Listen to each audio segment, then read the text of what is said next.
¿Crees hoy que este proyecto tiene una verdadera vocación democrática? Es que yo creo que México sí es una democracia y te lo puedo decir por el contraste que me tocó vivir. Yo nací en un México que no era una democracia. Viví en el brutal México del PRI, con asesinatos, con el 68, con fraude tras fraude, con el dedazo espantoso de Salinas de Gortari. Entonces, claro, el contraste es enorme. Después del año 2000 y que comienza la transición, yo sí siento que México es una democracia. A ver, el México en que yo me fui, y estamos hablando de principios de los 80, me fui porque no quería ser un periodista censurado y había una censura directa de los pinos hacia los medios de comunicación y hacia los periodistas. Pocos se atrevían a salir a hablar en contra del gobierno. Y a pesar de todo, yo podría ir a la conferencia de López Obrador o ahora de Claudio Sheinbaum y no me van a meter a la cárcel. Puedo decir lo que se me pegue la gana aquí y en México y Regresaré en un año para preguntarte sí, si hombre, sigues me parece. pensando. Pero te la volteo. ¿Tú crees que México es una dictadura? No, yo me declaro más preocupado y pesimista que tú, pero bueno, es uno de nuestros desacuerdos amistosos, que no tenemos pocos. Iniciamos el día de hoy, amigos y amigas, y vamos a escuchar algo que sorprende a propios y extraños, donde escucharemos al periodista Jorge Ramos dándole una tunda terrible al mismísimo Junior, al Junior Krause, el cual trata de giversar las cosas, tratando de explicar, y escuchen muy bien, que hay una dictadura actual en México, y vean de qué manera categórica Jorge Ramos le contesta. ¿Dictadura? La que existía en el Partido Revolucionario Institucional, que no hay que olvidar que por eso tuvo que huir del país. Vamos a escucharlo, amigos y amigas, porque es una joya y lo más importante, hasta agacha la mirada el mismo Krause, porque no se esperaba esta respuesta tan contundente. Vamos a escucharlo, ahorita lo platicamos. Mirando lo que ocurre ahora en Venezuela, ¿ves una posibilidad real de cambio o ves una reconfiguración del mismo poder autoritario, cuyos protagonistas, por cierto, estaban ahí, según nos dices, ese mismo día? ¿Qué tan difícil es desmontar un régimen que controla Fuerzas Armadas, justicia, economía, andamiaje electoral? ¿Cómo ves Venezuela hoy? Estaba pensando cómo llamarle a lo que hay ahora en Venezuela antes de esta entrevista contigo y me vas a tener que ayudar, León. ¿Cómo le llamamos a eso? Creo que es un protectorado dictatorial. Dictadura en transición. Claro, pero yo pensaba también llamarle dictadura y llamarle dictadora a Delcy Rodríguez, pero claramente Estados Unidos tiene una enorme influencia actualmente en el régimen de Venezuela. Entonces, ¿le podemos llamar a eso dictadura? Me parece complicado. Y luego, ayer mismo, el presidente Donald Trump, que yo no sé si lo hace en broma o de verdad se lo cree, sacó en su red Truth Social una imagen en que él dice que es el acting president, el presidente en funciones de Venezuela. Entonces, actualmente hay 4 personas que se dicen líderes de Venezuela. Trump, que se dice acting president, Delcy Rodríguez, que es la presidenta encargada, Nicolás Maduro en la cárcel, que él dice que él es el presidente legítimo, y Edmundo González Urrutia, que es, por supuesto, quien ganó las elecciones de junio del 2024. El verdadero presidente legítimo. El verdadero presidente legítimo. Así que creo que es una situación sumamente complicada y yo espero que tarde o temprano eso derive en una transición democrática que no hemos visto. No hay un cambio de régimen actualmente, hubo un cambio de líder de este protectorado dictatorial.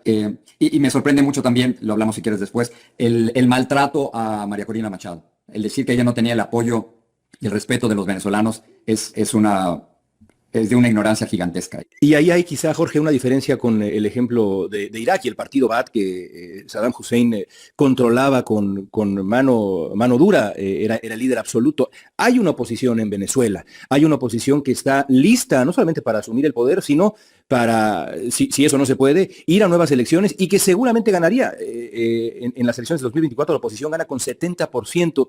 Y eso me lleva a preguntarte, cuando ves la reacción de Donald Trump, la descalificación de María Corina Machado, y por cierto, estamos grabando este podcast antes de que se reúnan Trump y Machado en la semana en que grabamos este podcast, ya veremos cómo resulta eso, pero ¿qué señales tienen que aparecer para que creamos en las buenas intenciones de Estados Unidos y no descartemos esto que estamos viendo como una intervención para instalar un gobierno que sea conveniente a los intereses estadounidenses para empezar la explotación petrolera? ¿Qué tendría que ocurrir? ¿Elecciones? ¿Qué tendría que ver? No, bueno, tendríamos que tener figuras de la oposición, por lo menos en el equipo de transición. Está Marco Rubio, Pete Hegseth, el secretario de Defensa, Stephen Miller, pero no está María Corina Machado, no está Edmundo González Urrutia, no hay nadie de la oposición dentro de ese grupo de transición. Esa es la primer señal de preocupación. La otra es que en la conferencia de prensa, inmediatamente después del arresto y la captura de Nicolás Maduro, Donald Trump en ninguna sola ocasión, León, dijo la palabra democracia. El otro día creo que CNN le estaba contando las veces que dijo la palabra petróleo. Y fueron cerca de 20 veces. Entonces, está clarísimo que parte de la operación de la intervención militar de los Estados Unidos tiene que ver con petróleo. Estoy en contra de la intervención militar. Creo que va en contra de las leyes de los Estados Unidos, va en contra de las leyes internacionales, va en contra de la Carta de Naciones Unidas y es un precedente terrible, particularmente con Putin, con China. Y tú y yo como mexicanos, ante las amenazadoras palabras de Donald Trump respecto a México. Sería espantoso que hubiera ataques de los Estados Unidos dentro del territorio mexicano, con drones o sin drones. Ayúdame tú que has vivido toda tu vida junto a un historiador, pero la última vez fue con Pancho Villa, 1916-17, ¿no? Una intervención para ir a buscarlo y antes de 1914 con la ocupación de Veracruz. Pero eso sería terrible. El presidente es espantoso. Sí, y bueno, la historia entre México y Estados Unidos está llena de injusticias y de agresiones brutales, empezando por la guerra del 47, y te quiero preguntar sobre eso, pero antes, déjame preguntar sobre la respuesta latinoamericana, no solamente a lo que pasó con Maduro, sino también a Cuba. En los últimos días, el gobierno mexicano ha insistido en su respaldo a la dictadura cubana, incluso en momentos de clara represión interna, de crisis. ¿Crees que México hace bien en mantener ese apoyo? El gobierno de Sheinbaum dice: es una cuestión de humanismo, por eso estamos enviando petróleo. En Estados Unidos esto claramente causa irritación, lo hemos visto en congresistas republicanos de la Florida, en distintas voces del gobierno. Conversaciones de Marco Rubio con el secretario de Relaciones Exteriores, y aparentemente lo que está pidiendo Marco Rubio son, y si recuerdo la cita, es resultados tangibles.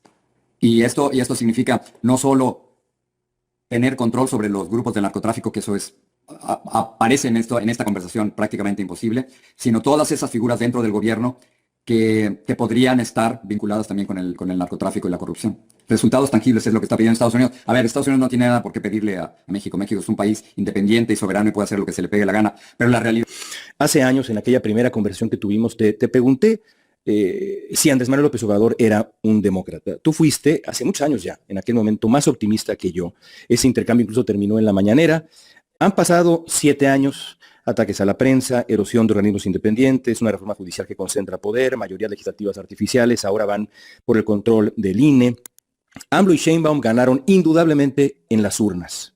Pero yo te pregunto de nuevo hoy, Jorge, con el paso del tiempo y viendo el ejercicio real del poder, 7 años en el poder, ¿crees hoy que este proyecto tiene una verdadera vocación democrática? Es que yo creo que México sí es una democracia y te lo puedo decir por el contraste que me tocó vivir. Yo nací en un México que no era una democracia. Viví en el brutal México del PRI, con asesinatos, con el 68, con fraude tras fraude, con el dedazo espantoso de Salinas de Gortari. Entonces, claro, el contraste es enorme. Después del año 2000 y que comienza la transición, yo sí siento que México es una democracia, una democracia incompleta, una democracia que le falta mucho, una democracia débil, una democracia muy joven todavía, pero sigo creyendo que México sí es una democracia, a pesar de mis grandes diferencias con López Obrador y con Morena, y a pesar de los asesinatos. Pero, a ver, el México en que yo me fui, y estamos hablando de principios de los 80, me fui porque no quería ser un periodista censurado, y había una censura directa de los pinos hacia los medios de comunicación y hacia los periodistas. Pocos se atrevían a salir a hablar en contra del gobierno, y a pesar de todo, yo podría ir a la conferencia de López Obrador o ahora de Claudio Sheinbaum y no me van a meter a la cárcel. Puedo decir lo que se me pegue la gana aquí y en México y no pasa nada o pasa poco. Claro, mi situación es distinta a la de estos valientes periodistas en provincia que están solos frente a alcaldes y jefes del narcotráfico. Pero sí, yo sigo creyendo, no sé qué piensas tú, León, pero yo sigo creyendo que México es una democracia incompleta, le falta, pero sigue siendo una democracia que yo aprecio muchísimo más que el país en el que me tocó crecer cuando yo era joven. ¿No crees que hay una deriva hacia la erosión democrática, el riesgo de una democracia iliberal con el control del Poder Judicial, con el control de los organismos electorales? Es decir, ¿no ves señales que dices, quizá esa democracia puede estar erosionando? Es peligrosísima para la democracia. Y entonces que nos están escuchando aquí en México van a decir, pero a ver, ¿estás hablando de México o estás hablando de Estados Unidos? Porque eso mismo estamos viendo en los Estados Unidos. Amenazas a la democracia por la acumulación terrible del poder de Donald Trump, que tiene la Casa Blanca, tiene el control de ambas cámaras del Congreso y la mayoría en la Corte Suprema de Justicia. Entonces sí, es acá en México, pero aún así sigo insistiendo y creo que ha sido un gran logro de los mexicanos, y tu padre lo sabe perfectamente, todos estos años que derivaron finalmente en lo que yo sí creo que es una democracia. No perfecta, pero una democracia. Si regresa el INE al control del gobierno y desaparece su autonomía. No, es que las democracias van terminando poco a poco, ¿no es cierto?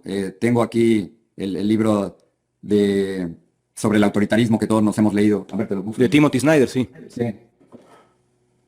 Aquí está.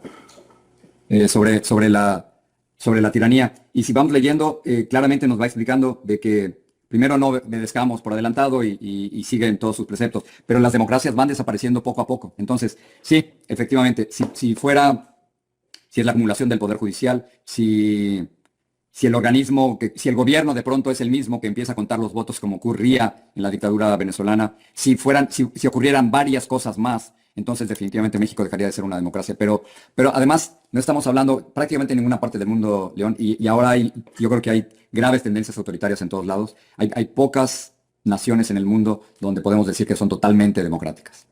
Regresaré en un año para preguntarte. Sí, hombre, me parece. Pensando. Pero te la volteo. ¿Tú crees que México es una dictadura?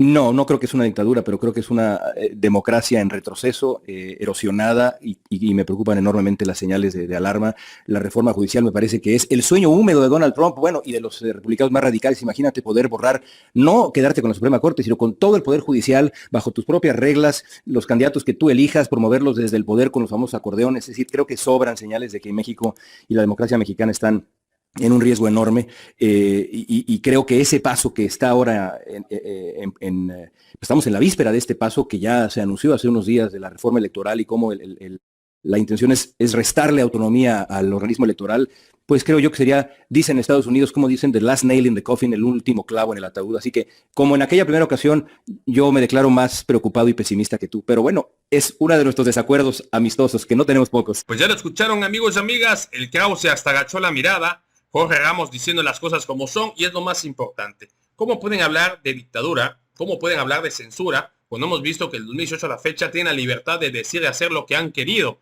y a diestra y siniestra, jamás será censurado. Incluso retaría a alguien que pongan a alguien que lo haya censurado. Y no me pongan a las hojas de Dumbo, porque recuerden que lo sacaron por bajo rating. Eso sí es muy importante. Aclaro, entiendo, no justifico que muchos de estos que se decían periodistas, los medios en los cuales se pagaban sus chayotes en gobiernos priistas y panistas, les pagaban una millonada a estos medios, a estos periodistas, para que desinformen o dijeran lo que quisieran los gobiernos en turno. Del 2018 a la fecha eso ya no existe. Y si ya no tienen rating, pues simplemente se fueron. Aclaro, explicando ya para finalizar, censura, Krause, López Dóriga, Ciro Gómez Leiva, Azucena Oresti, Loré de Mola, Rosso, compañía, mienten a diestra y siniestra. Inclusive lo suben, que hay que decirlo, tienen un gran abanico de gente que lo sigue, que mienten a discreción y jamás ofrecen disculpas, o ahora sí que dicen que fueron mentirosos. Lo vimos con Azucena, lo vimos con López Dóriga. Ciro alguna vez lo hizo, pero después lo dejó de hacer, porque les gusta vivir de la mentira, eso que hace que se emocionen los vendepatrias, que ya vimos cómo están en el basurero de la historia. Pero bueno, amigos y amigas, ya lo escucharon. Raro escuchar a Jorge Ramos, y con gusto, un poquito de imparcialidad no le viene mal a ninguno de estos vendepatrias. Si te gustó el video, te invito a suscribirte a tu canal de Legión Vanguardia, comparte la información para que más gente se entere de esta noticia, y de favor apóyanos con un poderosísimo like, que además es gratis, y nos ayuda muchísimo a que YouTube nos recomiende y más gente se entere de esta información, que obviamente los chayomeros jamás vas a encontrar. Amigos y amigas, no me quedan más que decirles por su tiempo, por su poderosísimo espacio. Nos vemos en la próxima.